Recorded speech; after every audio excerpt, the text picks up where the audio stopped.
I'm Yeah, Anna Judith, and this is Michael Wayne. yeah. Hi, And we've been doing these webinars for what, about 6 months now, Michael? since March.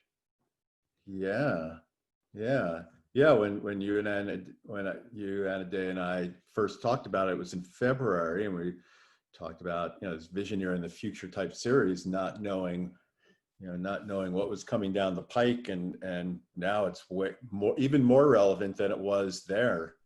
I mean, as we've talked about through this series, the coronavirus has really brought to the surface all the warts that we've been, seeing and kind of sticking under the rug, and perhaps not wanting to look at, or some of you already were looking at it, and it's really brought things to a head. And for a lot of people who've either talked about, understood, or working towards creating a more positive future, this is the kind of understandings of why we were working towards in the past, using the past tense, working towards, and now we're even more working towards this positive future. So yeah, so welcome everyone. This is our next in the series Visionary in the Future webinars, and this one is on the future of leadership, a very pertinent topic. And hi, Joanne from Seattle, threw that in there. It's such an important topic right now. I can't speak for our friends from Australia and New Zealand, for what they see as leadership. I know New Zealand has a prime minister who gets very high grades for her work, but many countries, and including us here in the US, are seeing really the failure of leadership and what it's doing. So yeah, so Anna I Dea. think it's because the old form of leadership is no longer working. And that's part of what we're going to talk about, looking at how the old forms are failing. And if the old forms are failing, what is the new form? Where are we going with that? And how do we awaken our own leadership? How do we become leaders? Because I think it's going from a single person on top to a whole collective. And we'll both be talking about that. Yeah, and I have a quote I'm going to read that also during my slide presentation I'm going to read again, but it's worth hearing more than once. And this is a quote from the social activist David Korten, who's written many books. And David says, and this is pertinent to just what Anna Dea said, the old economy of greed and dominion is dying. A new economy of life and partnership is struggling to be born. The outcome is ours to choose. So that's what we're going to be talking about, that we are the leaders, not just Anna Dea, all of us. And that, yeah, all of us. And really what we're trying to do is birth something new. I was listening to a seminar yesterday. Peter Block was the speaker. It was on leadership, and each person was asked the question, what do you think a leader needs to do in these trying times? And his answer was get rid of the ideas of leaders altogether. Yeah, well, maybe Bob Dylan had it right way back when he said, don't follow leaders, watch the parking meter. So, yeah. Yeah. All right, so yeah, both Anna Dea and I are going to do a slideshow, and I'm going to go first. So I guess without further ado, we'll begin. I'll be sharing my screen, and hopefully technology gods will be kind. And as always, you can put any remarks, comments, questions in the chat box or the Q&A box, or you can raise your hand if you want to talk. So, and we like to have discussion at the end after both our presentations. Yeah, I'm hoping we'll stir up a lot of thought. Okay, so here's my screen, and hopefully everyone sees this. So here we go, the future of leadership. And this is a word cloud on leadership. A lot of words and ideas that we think about with leadership: strategy and responsibility and integrity, communication, purpose, determination, principles. Leadership is found in all facets of life, from the business world and relationships and families, everything. And so who are the leaders that we're looking to? And do we need to look towards leaders? We hear a lot about business, the leaders in business, but I say they are not the leaders because businesses, with exception, this is generally speaking, but many business people lack moral judgment and primarily focused on profits. And so their agenda is set by making sure that what's in it for them. Some business people do have the best of intentions and with humility, do what's best for society. And then, of course, politicians, that's a big one. Except for a few politicians, politicians answer to lobbyists and money interest. We're seeing this play out so awfully in the United States now and for the longest time. Fortunately, there are a few politicians, mostly in the progressive wing, who are really answering to people and not the moneyed interests. So where are the leaders? We are the leaders, little Supergirl. We're all Supergirls and Superboys and Supermen and Superwomen. She looks like Greta Thunberg. Oh yeah. Oh, maybe that's young Greta Thunberg. Yeah. And so the crises we face of the 21st century, I say, are caused by a crisis of leadership. And these are the crises we face. I've listed as many as I thought of, and there's more. You might find some more to add. Pandemics, that goes without saying. Not only the coronavirus, COVID, but what could come down the pike if we don't address what COVID is telling us about what we're doing to ourselves and the environment. Climate change and sustainability, inequality, wealth, income, and race, neoliberalism and the financialization of the economy, leading to monopolization and so on, healthcare, and I did a webinar on healthcare, personal health and the healthcare system, food, the quality of food and just what we're doing to the soil, agriculture, that's a whole topic unto itself, war, the geopolitical tensions we face, the poisoning of the mind with conspiracy theories. This is so big, and I'm gonna say a few words in a little while on this. Demagogues and threats to democracy. We're seeing this all over the world. The United States and developed nations are really struggling right now. United States, of course, England, Hungary, and all throughout Europe and Asia, all around the world. And personal growth enlightenment, even that, people are not sure what that even means anymore. The good news is we have the tools. It's all about the vision and the collaborative mindset that it's not one person who's going to save us, but all of us, and putting our minds together. And Confucius, the famous Chinese philosopher, said, if you want to be a leader, you have to be a real human being. You must realize the true meaning of life before you can become a great leader. You must understand yourself first. So what this is saying, you have to be authentic. You have to be whole. You have to be real. And that's a leader. You have to let go of your own personal agenda. To be a leader, to be a real human being, it takes the willingness to surrender, the willingness to open your mind and embrace the unknown. So you are letting go of the dogmas as if you know everything.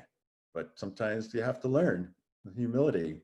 And you have to be willing to say, yes is the answer. I like this graphic because it's the word no made up of yeses.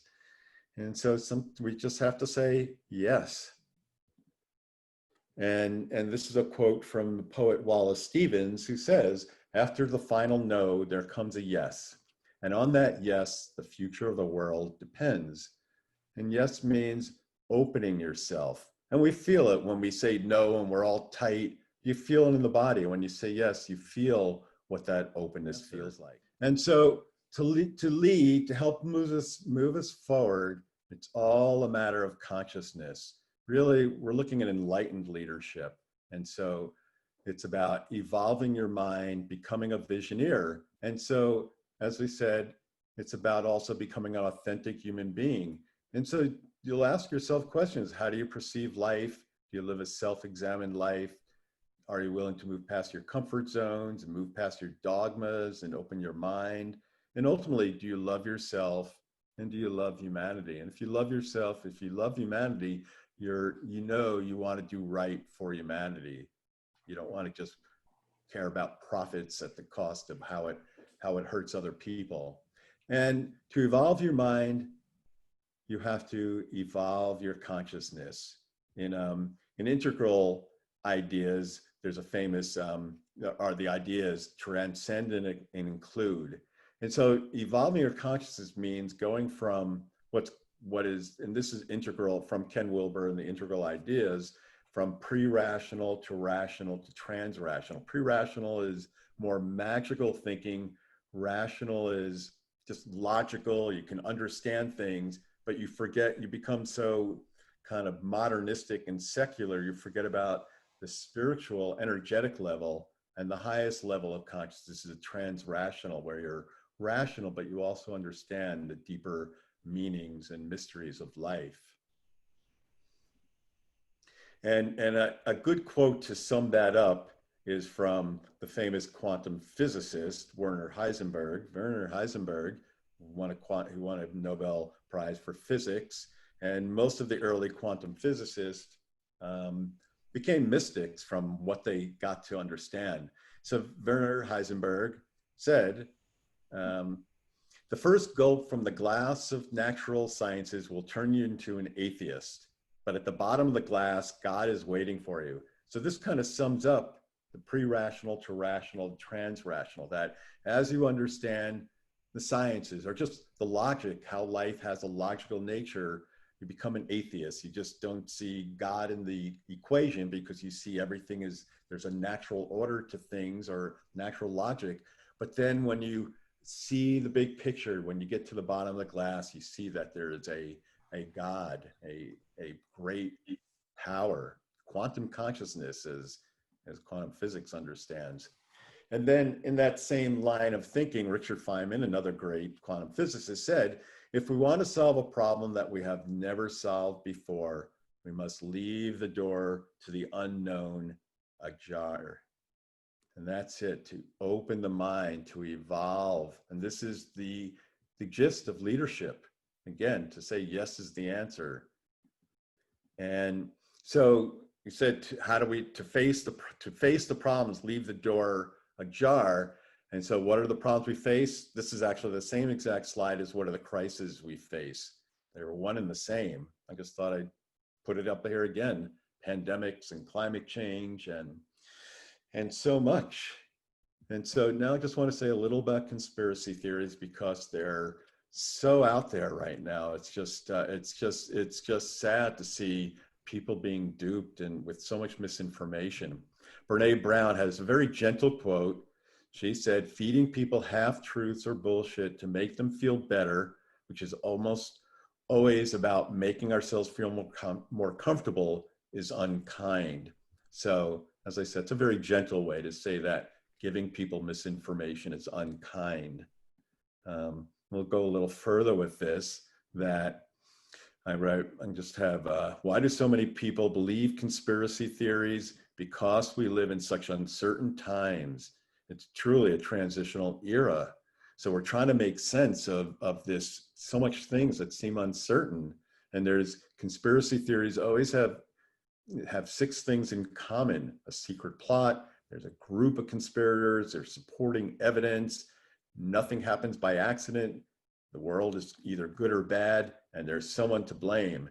And this guy, Alex Jones, is one of the leading perpetrators of conspiracy theories, just a horrible human being. And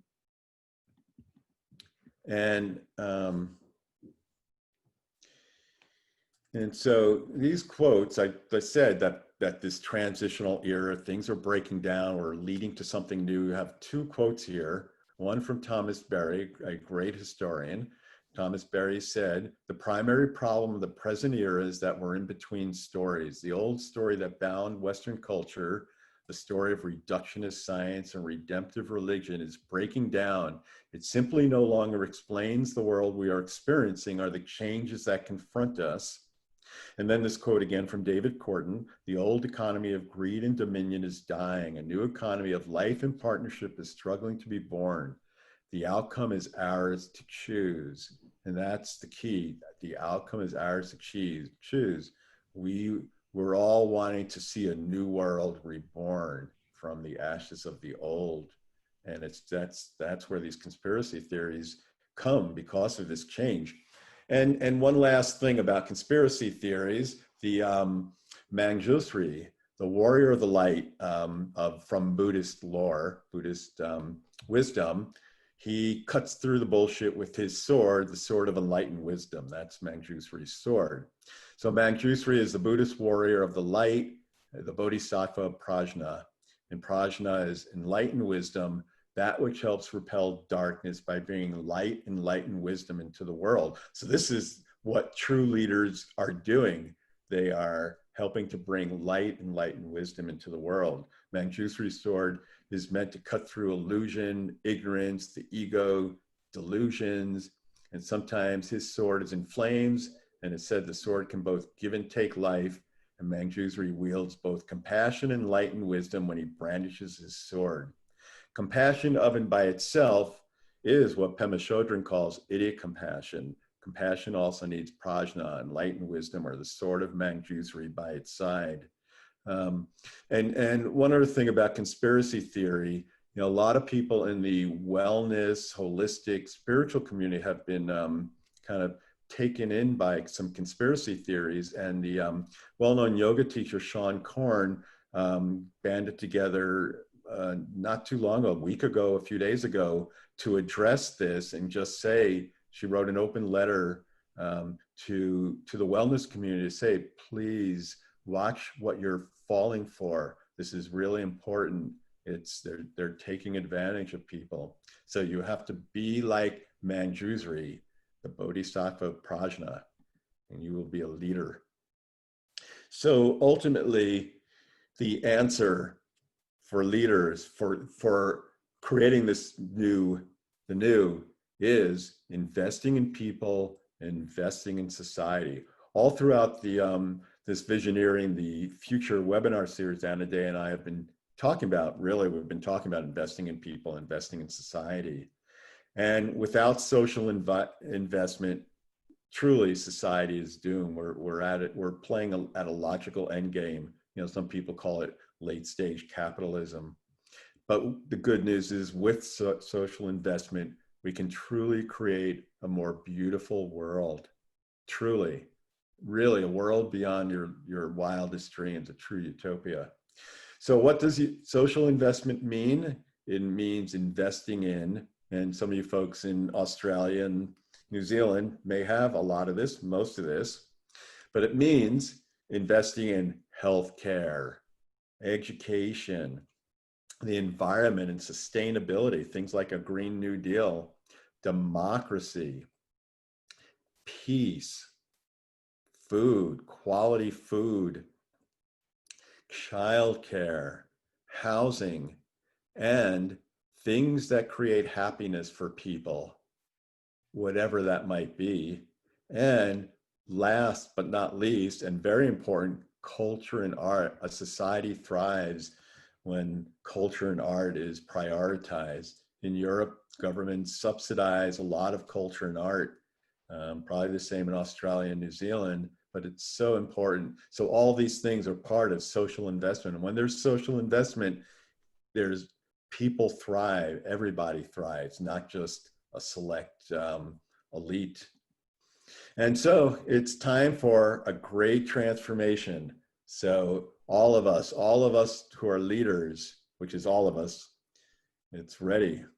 And so the great transformation takes us beyond ego, beyond self-interest, beyond narcissism, beyond dogma, beyond lies and distortions and conspiracy theories, beyond capitalism, beyond inequality, beyond limited consciousness, because we're evolving our consciousness, and beyond scarcity. And it takes us to abundance, to love, to truth, to an open living universe, to evolved consciousness, to enlightened living, to sacredness, to creativity and innovation, to tolerance, understanding, and peace, to the collaborative commons where everybody can work together, collaborating and evolving together. And to this last concept, platform cooperativism. That's the opposite of platform monopolism, which is what we see with the tech internet companies like Facebook and Twitter and so on that have really captured our minds and captured our data for their own purposes to build these ginormous companies and do much harm. And there's a platform cooperativism movement, so I didn't just make up the term. And going further, and this is important to all leaders, there's something called the 3.5% rule. This was out of a Harvard study that put this forth. And it says that movements, nonviolent movements that engage a threshold of 3.5% of the population have never failed to bring about change. And that kind of that ties into the famous quote from Margaret Mead, that never doubt that a small group of thoughtful, committed citizens can change the world. Indeed, it is the only thing that ever has. So this picture is from the Black George Floyd, Black Lives Matter movement. And the Black Lives Matter movement has been said to be the largest social movement in the United States. And be curious to know if in Australia or New Zealand, if there's any similar movement right now. And it's said to be about 20 million people are part of this movement. And 3.5% of the population in the United States is about 10 or 11 million people. So this is a movement that will succeed, and it's generating a lot of awareness about the systemic inequality. And so qualities of a leader, maybe these, you can check off each one of these, maybe some, but you'll know, hey, where am I a little weaker? Where do I need to move forward? Courage, boldness, not afraid of failure, integrity, authenticity, clarity, vision, self-awareness, humility, big mind, seeing the horizon, seeing how things are interconnected, learning from mistakes, not taking yourself too seriously, and gratitude, also important. And to be a leader, you just have to inspire others. And to inspire others, you just have to inspire yourself. And to inspire yourself, you just have to be true to yourself in the kindest way possible. Just be kind to yourself. And I talked about vision. George Bernard Shaw has a famous quote, "You see things and you say why, but I dream things that never were, and I say why not." It was this quote that made me think of the word visioneer and this visioneer in the future, because of it's really, we who want to see a more positive future, we need to visioneer the future and dream things that never were and say, why not? And so, are you ready to be a leader? All you have to do is think different.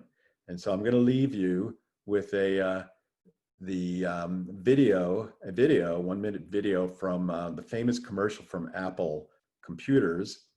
Hopefully the sound will be okay. It doesn't always come okay on Zoom, but here it is.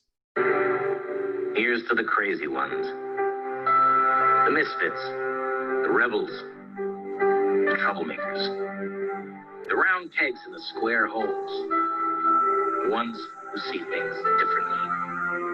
They're not fond of rules, and they have no respect for the status quo. You can quote them, disagree with them, glorify or vilify them. But the only thing you can't do is ignore them, because they change things. push the human race forward. And while some may see them as the crazy ones, we see genius. Because the people who are crazy enough to think they can change the world are the ones who do. Okay, so there we go. So think differently. Yeah, thank you, Michael. Okay, am I back on screen? I think you are. I think Okay, you good. are. Okay, good. Yeah, all right. So, yeah. Well, I think I'll go on the tails of that and talk a little bit more about how I see the future of leadership. And it was a good framing to give me a platform to jump on. So I too am going to share my screen here. And we will begin. So let's start from the premise of this beautiful, beautiful world that we've been given, this beautiful planet that I consider a kind of heaven on earth. And here we are, 7.5 billion of us living on this planet, going all over the place. But where are we going, really? I mean, yes, we're going to work every day. We're going to the store. We're going to a friend's house to this meeting. But as a humanity, where are we going? And how many of the people in these cars are actually stopping to think about that in the larger picture? And if we zoom right down to the ground level of these roads, we see that we are at a crossroads. And we who are alive today are actually the parents of the future. We are at an evolutionary juncture where we are no longer the passive recipients of evolution, but we are now causative agents. And the way we turn on this crossroads is very important to the future of life. And so in that, we see that right at this very moment and these current years and this current decade and even this current century, that humanity is poised on the brink between potential annihilation on this planet and epic creation. We can kill ourselves with nuclear weapons. We can bake the climate into, uninhabitable Earth. We can change the gene pool and create monsters. We have that potential, a godlike potential, if you will, to create annihilation. And we have the same potential for absolutely epic creation at this time. We have the tools, we have the know-how, we have the science, we have the technology, we have the people and the creativity, and we are at this precipice, this razor's edge. And so you would ask, which do we choose? Well, that's a no-brainer. Who's going to choose annihilation over epic creation? No one would want to choose that. And yet, if you look at what is happening and the way people are living and the choices they're making and the choices our politics are making, it looks like we are starting to choose for potential annihilation. So why is that? Studies actually show that the majority of people, not the minority, but the majority of people in the world, they want social justice, they want to live in a healthy environment, they want world peace, they want working democracies, they want freedom and meaning in their lives, they want creativity, they want safety. Most people, the majority, want these things. So why are we not choosing them? Well, maybe it's our old models of leadership that are failing us. So let's look at those models. We look at the old pyramid of power with one person on top who tells a few people underneath them what to do, and they tell the people underneath them what to do, and the power flows on down to the minions or the slaves or the workers that are holding everything up. And this is an old model that we've been in since really the first pyramids were erected in Egypt, from when we first came into civilization and had our first cities, where a strong man on top said, I know what to do, and I'm going to tell everybody else what to do and get this thing organized. And that has been our model of leadership. And we also know that this model of leadership is very subject to corruption, where the guy on top can just be sitting back with his martini and his cigar, while the people right underneath him are busy holding him up and supporting him, right or wrong. There's always a circle that is supporting the guy on top. And then underneath, there's a whole lot of people getting crushed. And this is the situation that we have today. And it's an old-fashioned model that the guy on top is like the dinosaur brain, too small for the body, and it's threatened for extinction, or if it continues, it threatens humanity with extinction. And here's why. We can have one man at the top, and as we do in various countries, and they can call the shots that affect not only their own countries, but the whole world. What Trump does on climate change, for example, doesn't just affect Americans. It affects Australians, it affects New Zealanders, it affects Europeans. What Jair Bolsonaro does in Brazil and burning of the rainforest, which is the lungs of the planet, his decisions affect the whole world, and we don't have any say in whether he gets elected. Europeans don't have a say in whether Trump gets reelected. We don't, Putin just keeps himself in power. And so this old model of these strong men, these dictators, is just, it's dangerous. And when you have someone benevolent, maybe it's not so bad, but when you have someone that is not benevolent, well, we know what happened when we had Hitler in World War II and Nazi Germany. So we don't want to go there again. We hope that we have learned that lesson. But it's not just saying, well, we got a bad person in power right now. It's the whole system that allows a potential bad actor to take over and make the decisions that affect everybody when the majority doesn't want that. That's our system of leadership. So we know, as Albert Einstein said, we cannot solve our problems with the same thinking we used to create them. Just electing a new leader, and of course I want people to go out and vote, and I think this election in the US is really very crucial, but at the same time we shouldn't have the naive assumption of just getting somebody different in power is going to change everything when the system itself is fundamentally flawed. We shall require a substantially new manner of thinking if mankind or humankind is to survive.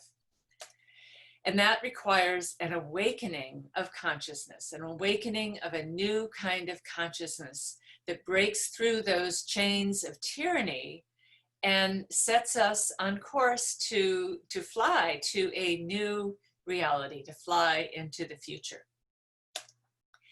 And so this kind of awakening is not only a spiritual consciousness, and there's been, a spiritual revolution over the last 40 years where more and more people are meditating and waking up and, doing their work and becoming informed, and that's essential and crucial. But it is also an evolutionary consciousness that is looking at the deep time. Teilhard de Chardin said, the capacity to see in deep time is an emergent potential in the species. And so we're just coming to this point where we can start to look at deep time, where we've been, where we come from, where we're going, and see the course of evolution and become conscious co-creators of that evolution. And evolution can be defined many ways, but I define it as the God's way of making more gods. In other words, we've gone from simple single-celled creatures to small multicellular organisms to, more and more complex. And as we have become more complex, we have more and more power, more creativity, more complexity, more intelligence, more capacity. And we are approaching the power of gods. When we can blow up the planet or change the gene pool or change the climate, that is power that would be considered a godlike stature of power. And we don't have the maturity, the intellectual, emotional, spiritual maturity to go along with that. So we have to develop that. And that, I think, is one of the jobs of leadership, is to lead us into a kind of awakening from the trance of the old paradigm into new and future possibilities. And so when we look at deep time, and we actually look at the cycles of nature, and I've studied a lot of history and a lot of people that have written about cycles, And you can see that civilizations and empires and even businesses and living systems have seasons. They have a spring in which there's a new idea that comes, and that is a big game changer. You know, the printing press that was invented around the time of the Renaissance was a game changer and brought us the Renaissance, brought us be able to spread knowledge and learn. And from that new idea, something grows and there is an awakening after the new idea takes hold. If you take the Renaissance again for an example in the printing press, the awakening could be considered the Enlightenment period, where science and, you know, we learned more about the world and how it worked, and people had knowledge and they learned, and that it was called a kind of enlightenment that brought us an awakening. And from that awakening, we developed a technology and, you know, the Industrial Revolution. And this is coming from the peak of the summer into the fall, where the awakening has brought a kind of prosperity, abundance, a new freedom, but it has a shadow side. And we know, like right after summer solstice, the shadows are getting longer, but you don't really notice them. It's still summer for quite a while, but they are growing. And so the Industrial Revolution gave people jobs and lifted people out of poverty. And it brought lots of goods and, you know, technology into our lives. But the shadow is that we led mechanized lives. The Industrial Revolution produced a lot of pollution, and that pollution was very little at first compared to the earth, but now it's been growing and growing and growing, and now it's a huge problem. And the mechanized way of society is not working. We're not happy with that. Leaders trying to lead for the purpose of efficiency, that's not working for people. And what follows that is a crisis. Oops, excuse me, I went too fast. What follows that is a crisis, and that is the winter of a civilization. And this is a natural cycle. Nothing really lives forever. We go through these cycles, and the winter is a time when the old ways die and they go back into the ground, so something new can spring forth in the next cycle. Well, I hate to say this, but we are in the collapse or winter phase of our current civilization. And this is really quite prominent in America right now, but I think that it is coming to many, many countries where we are seeing a kind of political collapse. Right now in America, the, you know, coming election is, you know, so fraught with conflict and so much doubt sowed about it as whether it's going to be a fair election, and so much money going into it. And the, you know, Republicans and Democrats, or the right and left, are at stalemate and they're fighting each other, and that political system is not working and it is collapsing. We have economic collapse happening right now because of COVID. So many people are out of work. People are getting evicted because they can't pay rent, foreclosed because they can't pay their mortgage. You know, jobs are closed. The stock market is, you know, very volatile right now, up and down. And if you look, it's looking like there's going to be more economic collapse. We're seeing social collapse when we have, you know, police brutality killing unarmed Black people in their sleep and not, you know, having any responsibility for it. When you have people taking to the streets with guns and shooting each other, and this great division and the conspiracy theories going back and forth, we have a kind of social collapse happening where it's really a fragmentation. And when things start fragmenting and coming apart, we're not in the unity anymore. That's really the falling, literally falling apart. And then we have an impending environmental collapse. I call it environmental bankruptcy that is looming, where the storehouse that we take all our goods from is, you know, getting depleted, and we're not putting anything back. And eventually there will be a kind of environmental bankruptcy that isn't going to have a bailout. You can't just bail out the forest. So that's another kind of collapse. Now, this is all leading us into a realm of the unknown. And, you know, I don't want to say this casually about collapse. I'm going to talk a lot more about it in my upcoming course on evolutionary leadership. But in evolution, disturbances in the system crises, problems, even collapses are always ways that the system is going to go to a new level. And without these disturbances, the system doesn't change. So you can go, oh my God, we're going into collapse. What's that going to be like? Everybody's going to shoot each other and starve to death. That's not really what I'm saying. I'm saying the systems are collapsing because that is a necessary breakdown to break through into new emergent systems that come out of that disturbance in the cycle. But in that, we are going into the unknown. And as Tom Atlee of the Co-Intelligence Institute said, we're coming to a place where the road ends. The road we've been on comes to an end. It's headed over a cliff. From here on out, we will be making the road as we walk it in ways we've never had to do before. We now have the job of forging our own evolutionary destiny and being prime agents in the process of evolution here on Earth. And I often also quote Tom Atlee as saying, he says, the world's getting better and better and worse, faster and faster, which I always like.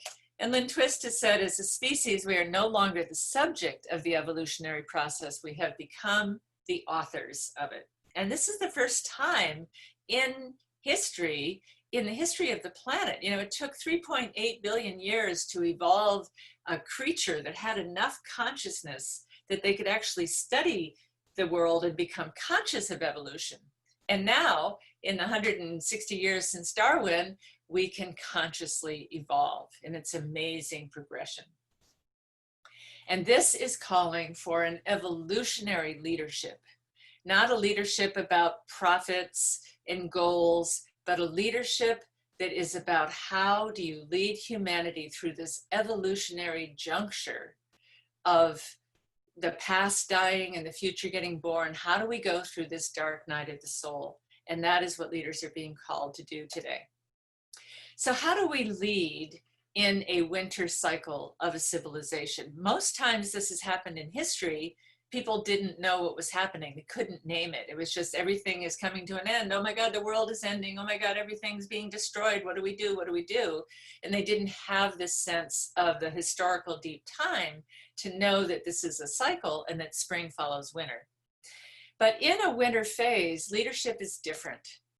First of all, it's a time of rapid, unsettling change. And in general, most people don't like change. They resist it. And when things are uncertain, you know, people want to go to certainty. They want to go to fundamentalism. They want to go to the easy solution. They want to go to their conspiracy stories, that this is somebody out to get you and that's all what's going on and that explains everything, when the truth is much more nuanced. And this time of rapid, unsettling change, people need comfort, they need guidance, but it's also a very fertile time to lead people, because when it's breaking down, new ideas are like seeds that can find their roots in that turbulent ground and grow where they can't when things are stable. So it's not a time of building or expansion. It's not a time of taking out the big loan to expand your workforce. It's not the time of building up your army. It's not the time of expanding your business. It's a time of consolidating. Winter is a time of contraction. We need to move with that process rather than against it. We can't expand forever. It's a time of loss, of letting go and grieving. So in winter, the trees let go of their leaves and they go into the ground.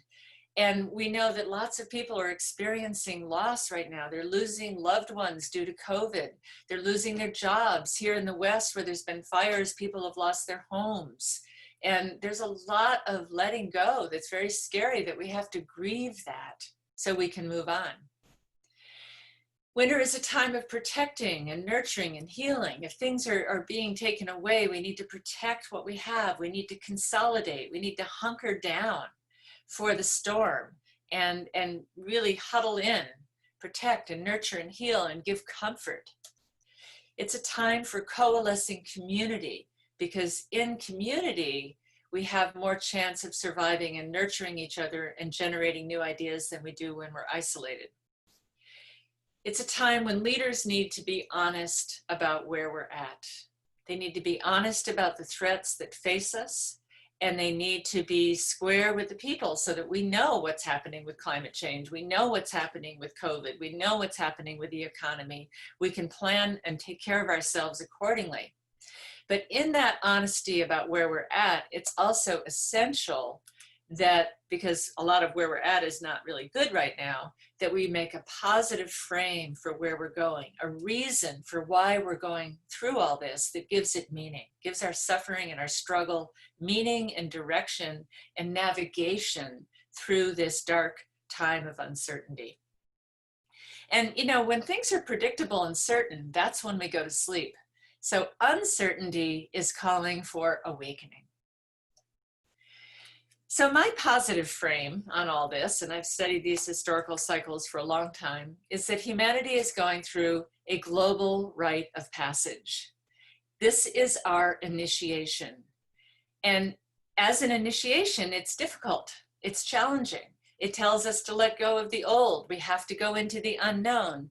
And initiation is to awaken powers in the individual or the culture or the tribe that were not previously awakened. Those challenges awaken perhaps organizing principles. And so I see it as a rite of passage that takes us from our cultural adolescence to our future planetary adulthood. And in biology, adolescent species tend to try to take over their habitat. They try to dominate other species. They reproduce a lot until they outgrow, you know, the carrying capacity of their niche. Well, this is exactly what we've done on the planet. And we've had a huge growth spurt, population tripling in my lifetime. And adolescents have a big growth spurt, and then their growth comes to a stop and goes in a spiritual and intellectual direction. Well, we need to stop the growth of population and go into a more mature way of being on the planet, a way of caring for each other, a way of planning for the future, a way of, you know, conserving what we have, becoming sustainable. And if you look at what's going on out in the world right now, there's so much adolescent behavior. So this is part of our rite of passage. And it's also a rite of passage from the love of power. And what I mean by that is an organizing principle based on the love of power. And that is our old form of leadership. The person on top is supposed to have power, and they're supposed to tell everybody else what to do. And those who are underneath try to climb up the ladder to have power too, in the way it's modeled from that person on top. That is an organizing principle that is appropriate in a parent-child model. That the parents on top, they have the power, they tell the child when to go to bed until the child gets to be a certain age. And then that's no longer viable. And the initiation takes us to a new organizing principle that I call the power of love, the power of collaboration, the power of compassion, the power of helping each other out, the power of social investment, the power of giving rather than getting. And there's so many aspects to that that lead directly into leadership. And so this is leading us to a more heart-centered leadership than a power-centered leadership. Coming from, you know, in my terminology, a higher chakra, and yet it's coming more from the collective than a top-down. You know, the collective says we can work together, and one person has an idea and another person has an idea, and let's put it together and how we can be stronger together. And in this way, we need to model means of collaboration where we harvest the intelligence of everyone more than one person telling other people what to do. And so this mirrors evolution that Charles Darwin said in the long history of humankind and animal species. Those who learn to collaborate and improvise the most have prevailed. And it's actually a misnomer that Charles Darwin purported the survival of the fittest. There's been a study done on his book that says he only said that twice, and the second time was to apologize for the first. And many more times he talked about cooperation and community and collaboration and even love. So he also said it's not the strongest species that survive, but the most responsive to change. And so here we are in this time when we have to respond to a lot of change. So looking at old models of leadership and new models of leadership that I would say love of power, organizing principle, and power of love. And this is adapted from Steve Piercenti of Barrett Kohler. And Barrett Kohler just finished up a wonderful summit on leadership in times of change. And so this is adapted from one of their graphics. The old leadership is that organization is a pyramid. I talked about that, but what do we replace it with? A network. I say moving from a chain of command to a web of connection. And organization as a pyramid says there's a top-down leader. There's usually a guy, but not always, on top, who tells everybody else what to do and has the plan and sets the agenda and, you know, is commanding. And the organization as a network says everyone is a leader. We all have ideas. We take turns leading, and we don't have, we don't have just one person that dominates it with their ideas. So it's a more fertile harvest. That the old leadership is profit and money driven. How can we lead the company into expanding, having more, stocks, more value in their stocks, making more profit, selling more units, being more efficient and making things where it costs us less money, shaving off seconds here and there, all for the purpose of making money. Whereas a new leadership is more meaning and purpose driven. And studies have shown that job satisfaction is much less about what they're getting paid than whether people feel like there's meaning in their work, that they will take a job and be happier with it that has meaning and makes them feel like they're making a contribution than they will for their pay. That the old model is about winning, that leaders are engaged in a vicious contest or war where they have to win by any means necessary and harm anybody and trample people in the way, or a caring, collaborative, more invitational struggle, inviting people to join, to collaborate, to contribute their ideas. Oh, gee, I did that twice. So sorry. We already talked about that. Self-interest. Leaders focus on maximizing their own power, making as much money, getting the positional benefits, the perks, or service, where they focus on serving the stakeholders in the organization and benefiting the people, the leaders that are serving the people they're leading rather than the other way around. And there's a lot of books out now and a lot of the term servant leadership, which is a new kind that is serving rather than dominating. The old model is immersed and really built and wedded with a class system. And the class system says groups that have the structural advantage, the executives are rewarded more than the people, and the people underneath are rewarded as little as possible, and all the, the perks go to the people with the executive privilege, but it's also, that gives an exclusion and a privilege, and it's systemic racism where certain people are discriminated against and left out of it, and certain people have privilege and they are automatically, hired for the better paying jobs, the way men get paid more than women for the same exact job in often cases, where the more egalitarian structures, the class systems are abolished, people see diversity as a value, that when you have a diverse culture, there's so much more that comes out of that. There's so much more creativity. There's so much more intelligence. There's so much more power, if you will, that comes out of diversity and inclusion. And we're struggling with that so much right now in Black Lives Matter and, combating the systemic racism. The old model is information is restricted. It's only available to the people on top, and the people underneath aren't told any more than they absolutely have to be told. Whereas when a system is failing, Margaret Wheatley, who's a systems and leadership writer, says when a system is failing, the best thing you can do is feed everything in the system as much information as possible. So have meetings and let everybody in on what's going and let them generate ideas and collaborate. And then top-down change and whole system change, that it comes from the top, or when information is fed to the whole system, how does the groups participate in planning and carrying out the changes from a whole systems perspective, and even understanding systems theory and how systems evolve. And of course, one is a rigid structure that's fixed. This is how we do things in this company. These are the laws, these are the bylaws, these are the expectations, and this is how we've always done it, and we're not going to change. To the new leadership has to be flexible and adaptive, or we won't be resilient in times of change. So thanks to Steve Piersanti, the president and publisher of Barrett Kohler, for this. I also say that we are coming to new archetypes of leadership, and we have seen how most of our archetypes of leadership are, you know, the white man sitting on a throne on top who tells everybody what to do, that has to be powerful. I think it's one reason why it's so hard to elect a woman president, because if she's acting like a commander-in-chief and she's masculine and she's tough and she's brusque the way people expect a leader to be, well, then she's unfeminine.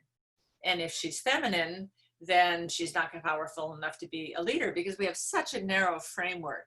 And I know, you know, there was somebody on the call from New Zealand, and you have a wonderful feminine leader. And, you know, we do have feminine leaders in the world, but we haven't hit that quite yet in the US. But not even in politics. I want people to start seeing leadership and maybe recognizing yourself as having different leadership styles. And I'm just going to name a few of them.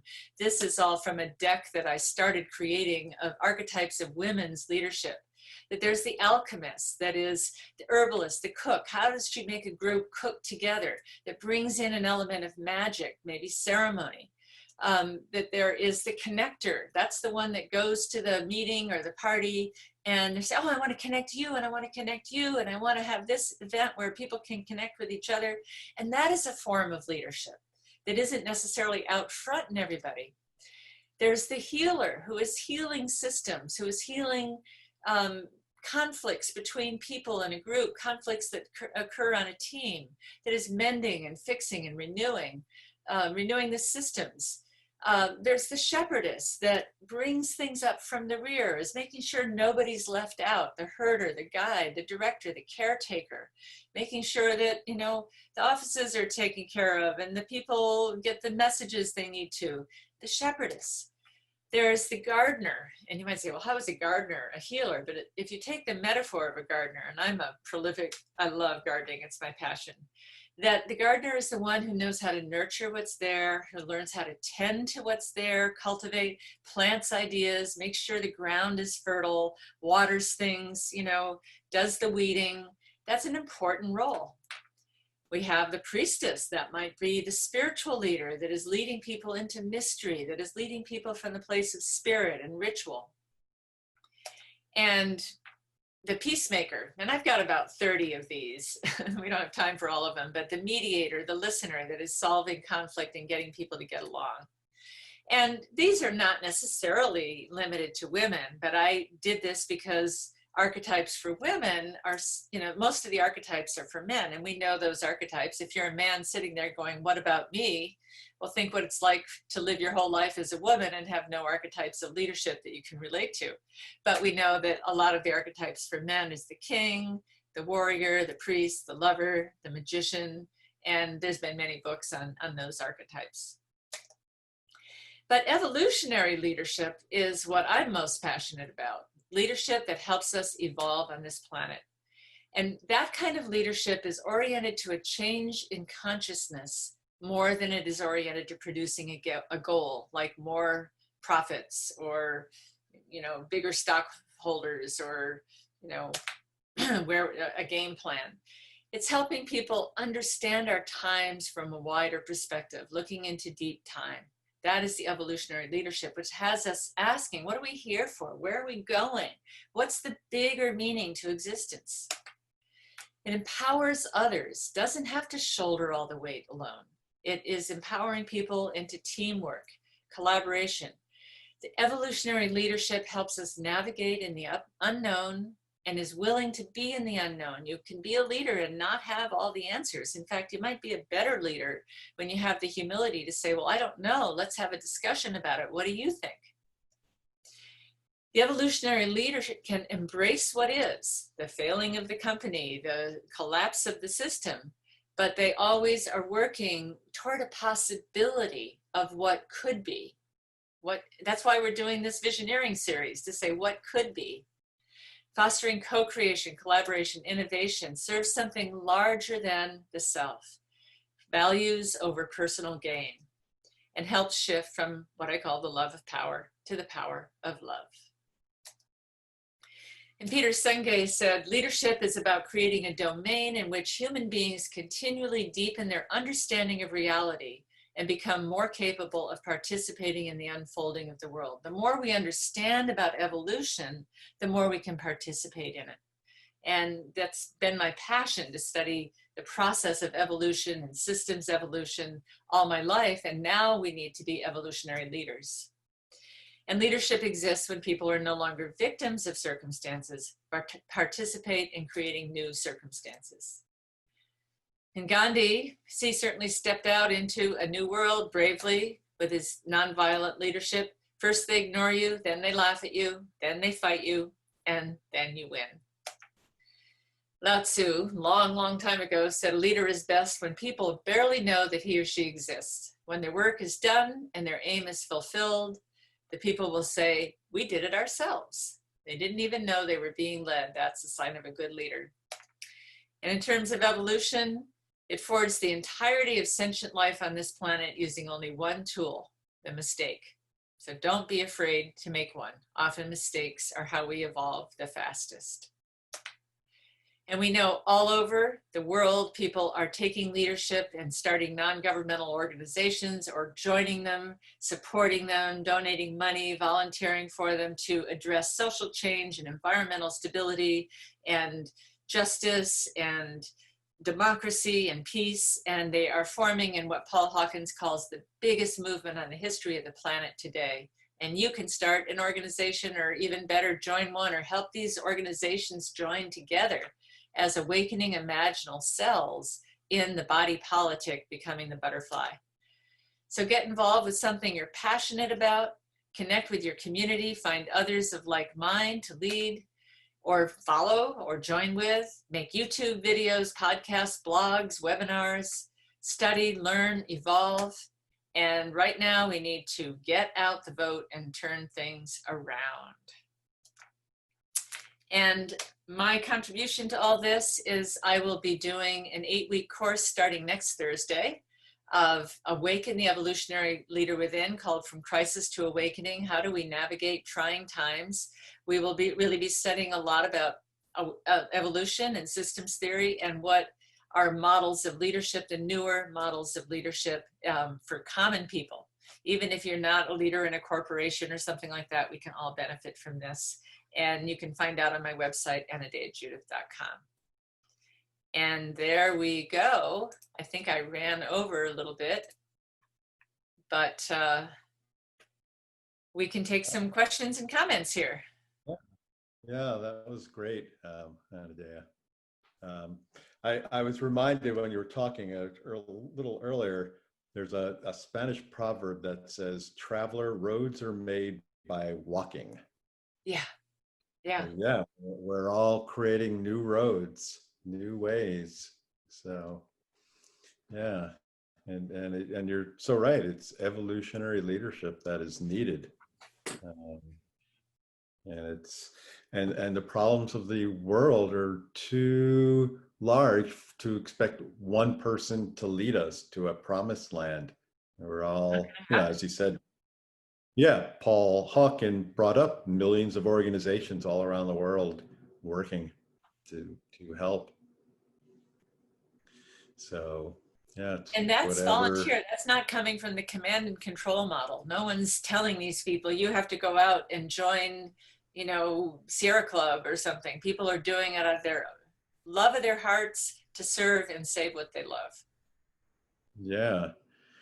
Boy, it's, and it's, it's really important that statistic that you put out about the majority of people do want a better world, a more green world, and and it's kind of like a no-brainer. Who doesn't want that? It's kind of bipartisan issue, and yet, people, especially those in power, get overcome by greed and lust for power. And and lose sight, And sell in their soul. politics, they have to spend so much of their time, you know, like you say, working with a lobbyist, trying to get elected, that they can't even take time to be truly deeply informed on the issues. Mm-hmm. And we Yeah. have now, you know, our president, our current president Trump is so, you know, woefully uninformed on so many deep issues in the world today, Mm-hmm. and doesn't want to be Yeah. informed, doesn't even want to listen to his briefings. Yeah. Yeah.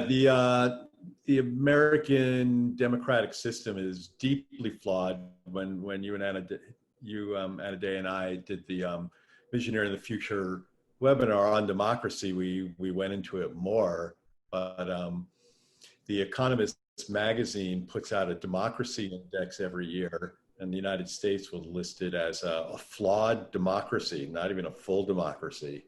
So sorry if we're talking about the United States for those of you outside the country, but yeah, it's Well, here's a comment problematic. from Sammy Lee. He says, we are rising up. At times we can feel helpless, but there is such power with people, and we need these reminders so that we can and do make a difference. Yeah. Yeah, it's yeah, where we can, it's easy to feel powerless. You feel like, oh, I mean, we're all living the day-to-day life, taking care of our lives, paying our bills, working, you know, we have other people that we may help depend on us, or we're, you know, we want to be happy too in our own lives. So it's easy to kind of lose sense of everything. But you know, but going back to, you brought up Gandhi, Gandhi's famous saying, be the change you want to see in the world. So the personal is the political. Um, Joanne said, I find it interesting that politics is that which is pointed at as the problem. What happened to the United Nations? Change, yes. Yeah, I think the United Nations is a really important organization.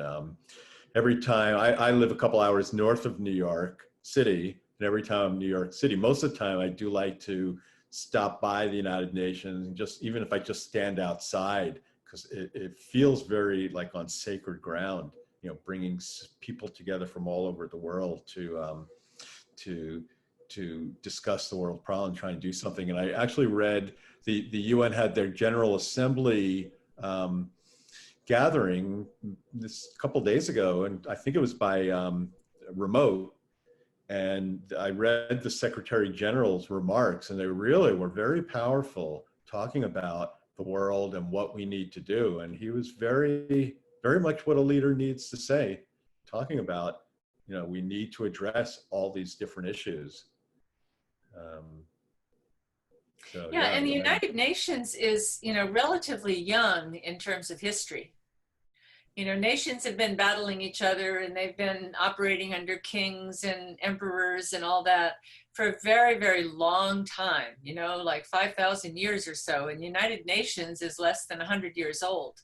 And so it is you know, we have to look at things that are new and nurture them, because it takes a while for them to come into their maturity and their effectiveness. You know, and you can have an ad hoc committee in your company that you start, and at first they might not, you know, get very much done because they don't know how to work together, but be patient with it, and they will evolve systems. And I think the United Nations will too. But unfortunately, they have less power than the power of presidents and prime ministers and things like that right now. And right now in the world, the presidents or prime ministers or kings or whatever of countries have the top power. There's nothing that trumps them, so to speak. We don't have an overarching thing that says to Jair Bolsonaro, you cannot do this in the rainforest because it affects the whole world, or to say to Donald Trump, you cannot roll back these environmental regulations on methane, for example, was one that he rolled back because it affects the future of all of humanity. We don't have a structure higher than that right now. And I don't know whether, and we can't, I don't think it's to go to a world government that's built on the same pyramid that's the higher structure. Well, then we elect the president of the world and they tell people what to do. I don't think that's the answer. I think we are evolving systems where something like the United Nations, or even subgroups within the United Nations, like the Union of Arab Nations or the Union of European Nations, like the EU is a fairly recent thing historically, that's not 100 years old, not by any means. So these are formations that need to start to figure out how they manage themselves, and then from the United Nations. So I think we have to have patience with it and know that it is evolving, and how does it evolve systems where it can actually be more effective than it is now. Yeah, and people working together, countries, nation states working together is a fairly new phenomenon. As you pointed out, Europe was a warring continent for centuries. When you showed those pictures and a day of the very strong, and Bolsonaro and Trump and North Korea, I just thought of Game of Thrones. We partly we're living in a Game of Thrones, but for those who saw Game of Thrones, the very last episode, they all came together and talked and said, okay, we need to do this in a new way. So yeah, working together takes higher consciousness, higher cognitive capabilities, moving past the reptilian brain. And that's what we're being asked to do. And the good news is, as I pointed out, the 3.5% rule, it just takes 3.5% of the population, whether the world population, a country's population, to move forward. I'd love to take this next question from Joanne, if I may, and you can too, but I'd love to jump in. When we call the New World in, I see many organizations like yours. Will there come that one source to call this new mindset in? Who's calling that in? Or is it too soon to see this vision? Well, I think that, the question is our kind of thinking. Is there one source? Who will that be? I think that's the old model of leadership. I don't think it will be one source. I don't think it will be a who. It's like the Dalai Lama said, the Sangha is going to be the new leader, the community. That it's a multiplicity. We're going into a world of pluralism, of diversity. And so there will not be one person. However, is it too soon to see this vision? No, it's not too soon. That the vision of unity, that's the kind of one that we are looking for. And I think in this unity and diversity, the way I see it is that, in an orchestra, you want distinction between the flutes and the cellos and the horns. You want them playing distinct melodies and they sound different. And that's what we get from diversity, that Blacks are different than whites in wonderful ways, and men are different from women in wonderful ways. But they're all playing in a symphony together. And they're all of equal value in their co-creation. And I think we want to keep the distinctions, welcome the diversity, but know that we are all going to a unity. And that's part of the vision that we can hold. And we need to hold the vision on the environment, and the vision on our social systems and our healthcare and our economic systems and our democratic systems. And that's what we're kind of doing in these webinars. Yeah, that's well said, Anna Day. It's truly, and I like your symphony analogy, because it's really the resonance of all the disparate parts that all come together in harmony creates a diverse world and a united world versus a cacophony, the opposite of symphony, a cacophony of just noises that are dissonant. And that's what we're living in right now, a cacophony. But we want to move that towards, and many of us are moving towards that harmony. And yeah, so it's not we're all one and the same, because we're all so different. And I think some of that cacophony is because we don't have a vision that people are moving toward. If people show up on a building site and there's piles of lumber and nails and cement and there's no blueprint, they might start fighting with each other. Well, I want to build this and I want to build that. And, but if there's a blueprint, this is what this is going to become, then everybody knows what to do and they can work together on it. So I think But I think this time, no one person, it's not going to come from any single sector. The vision is being spun by all of us. We all have a little piece of it. And the more we talk to each other and the more we share our piece, the more the pieces start to come together so that people can actually see the vision we're building. No one has Yeah. all the answers. No, and I think we're all learning from each other, and there's a few people who have put themselves out there and inspiring others, but the Greta Thunbergs and the various writers and the filmmakers and just people of various ages and backgrounds and races, just so many people with beautiful things to say, and we all learn from each other, and we all can be like that, and we'll all lead each other in the way that is most native to who we are. And that's really what we wanted, where we thrive as who we are, not as someone, that top down is someone kind of telling us who we need to be. And we're trying to break through those strictures. And Kathy Johnson asks, I really appreciate the thought that right now in the winter of our civilization, it's a time of protecting, nurturing, and healing. As an interspiritual minister, this is so important for me to acknowledge my role as a spiritual leader. Thank you. Yeah.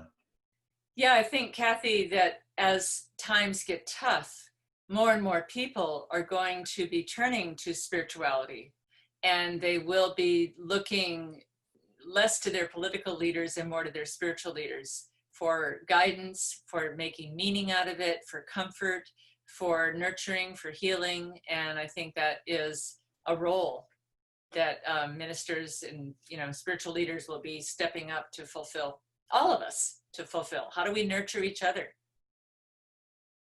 Yeah, and especially interspiritual ministers such as yourself, Kathy, who really see, who are getting away from my religion is the best religion, but seeing the divinity in all religions and all spiritual practices, and helping people open up to that God without, that God and God within. Yeah. And Joanne writes, I totally agree with you. It's not going to be one. I'm just having a hard time wondering how different pieces of the orchestra will play together in perfect love and perfect trust, kind of like a card catalog. Nobody on top, but how to access this new mindset. Well, in a network, we're all putting it out. We're all putting out little pieces, and we have this World Wide Web where people are putting out their YouTube videos and their blogs, and it's not coming from any one source. But I think what I would answer to you about comes from studying self-organizing systems. Self-organizing systems organize from the bottom up, and they, it's like you give a system some energy, you give it some information, you give it a place to be, and it starts to organize itself if we can allow it. But we have to get out of the control mindset to allow that self-organizing system to do it. And we have to be patient because it doesn't do it right off the bat. It needs a little time, it needs a little support to do it. So you could have a team in your organization, and at first they don't know quite how to work together, but be patient and they will find their own systems. Yeah. Systems theory, self-organized systems all come out of chaos and complexity theories. And chaos theory, the challenge for us right now is, as chaos theory understands, is out of chaos comes a new order, and we're heading to a new order, but we're in the midst of chaos right now. And then to take it, the link between science and spirituality one step more, there's a field within chaos theory called quantum chaos, and what that explains is that the world of chaos theory explains our relative everyday world. The world of quantum theory explains a kind of a perfect world, even though quantum theory, the concrete aspects of quantum theory have led to the development of computers. But quantum theory kind of helps understand the nature of living, the universe, and the quantum field where all life emanates from. But what quantum chaos tells us is this relative world, that there's a intersection or a relationship between the microcosm, the everyday world and the macrocosm, the quantum field, and that the quantum field directs our relative world. So that's where quantum chaos are. From the quantum field, our world of chaos there's a signal, there's a relationship. And so and that's kind of understanding the new order that's coming. I mean, we can't just sit on the couch and just expect it all to come miraculously. We have to, as David Korten said, that quote I read, the choice is ours, which way we go, but it's creating this new order from the quantum field, from the perfection of the quantum field. But yeah, we all have to be the leaders to work there. Patience, yeah, patience, but it's all right to be not patient too, to say this is not acceptable. Yeah. Yeah, I mean, here in the U.S., as you pointed out, Anadea, the very soon election day comes, so we'll have our chance to act out right there. But we don't have to, after election day, be patient, wait for the outcome, and just say that's it. And hey, 4 years, we can, depending on what happens, we can we're But moving one on. thing about winter is that it is not a time to, plant and harvest. That's not what happens in winter. That's the time when you hunker down. That's the time when you read and study. That's the time when you dream and sleep. And that's a really important part of the cycle. The masculine paradigm sort of says we can just go, go, go, go, go forever. We can keep expanding infinitely. And that isn't going to happen on a finite planet. And so part of the problem is we're not allowing the winters of our discontent, so to speak. And so that's what we have to be patient with. When it's December and January and the skies are dark and I want to put in my garden, I got to wait for spring. It's just not time yet. But if I wait for spring, the seeds I plant are really going to grow. If I try to plant them in January, they're not going to make it. And, the book, The Fourth Turning, that talks a lot about these cycles, it says that in a downturn, in the crisis period, or even in the unraveling, visionary ideas rarely take hold for a lot of people. They just don't relate to them, but they will resonate with someone that is talking about how awful it's going to be. And that was really quite evident when Trump was running for president back in 2015-16. He kept talking about how awful it's going to be and how awful the country is. And on some level, people resonate with that because they know we're in this, unconsciously, they know we're in this downturn. And it's very hard for someone to get a positive word in and have it really take hold during that.